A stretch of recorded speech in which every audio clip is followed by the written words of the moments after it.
Quand j'étais toute petite, j'étais quand même très garçon manqué. Moi, je m'étais inventé tout un monde imaginaire. J'avais toujours tout un club derrière moi.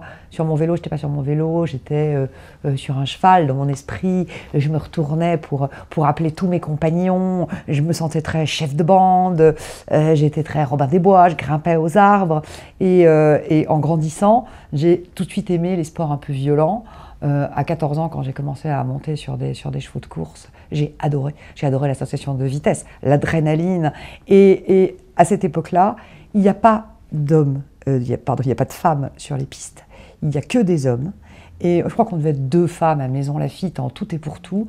J'ai baigné dans ce monde d'hommes qui est un monde de challenge, la rivalité des hommes entre eux. Et puis dans le monde des courses, il y a beaucoup d'argent en jeu, donc c'est un monde assez dur, mais dans lequel je ne me déplaisais pas du tout.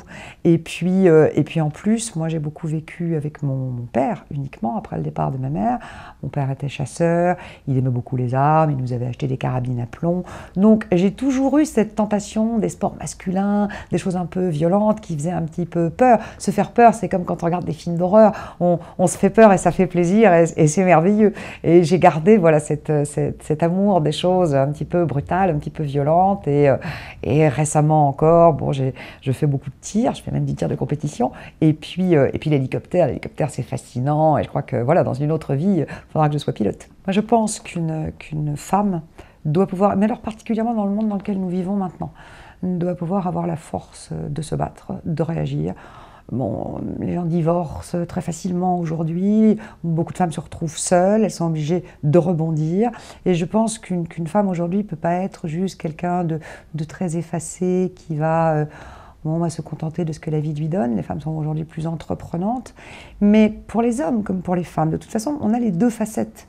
Chacun a sa part de féminité, sa part de virilité. C'est plus ou moins chez chacun.